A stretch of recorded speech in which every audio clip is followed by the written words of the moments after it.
Pourquoi tout le monde est riche dans les séries?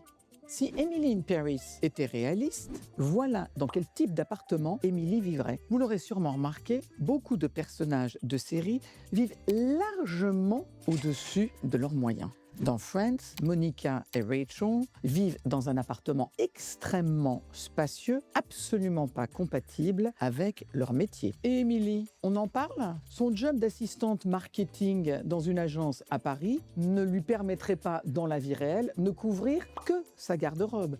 Je vous parle même pas du budget, loyer, café, taxi. Les calculs ne sont pas bons, Kevin. Alors pourquoi ce décalage? D'abord, quand même, pour des raisons pratiques. Une équipe de tournage, ça prend de la place. C'est très clairement plus facile de tourner dans des espaces spacieux que dans un studio extrêmement chargé à Paris. Ça, c'est vrai. Ensuite, souvent, les séries sont conçues pour faire rêver. Elles cherchent à capter l'attention du spectateur en montrant un style de vie luxueux, de très beaux logements, des restaurants chics, des garde-robes exceptionnelles. Cela crée un univers qui nourrit les rêves du public. Alors, Carrie Bradshaw dans Sex and the City, elle a un style de vie qui ne correspond pas du tout à son salaire de chroniqueuse dans un journal. Mais ça fait rêver et ça participe de l'esthétique un peu glamour de la série.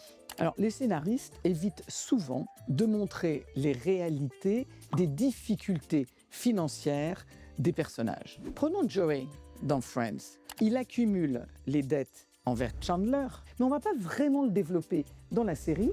C'est un problème juste mentionné, mais annexe. Alors, pourquoi c'est problématique? Ça montre seulement que vivre à 22 ans tout seul à New York ou à Paris dans les beaux quartiers, c'est facile. Et ça peut créer des attentes totalement irréalistes chez de jeunes spectateurs. Heureusement, depuis quelques années, il y a des séries qui montrent des modes de vie un peu plus réalistes.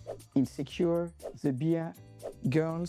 Ce sont des exemples de séries qui nous montrent que la vie n'est pas forcément celle que l'on nous montre généralement sur l'écran. Selon vous, quelles sont les séries où les personnages évoluent avec une aisance financière qui n'est vraiment pas la réalité? Dites-le moi en dessous dans les commentaires.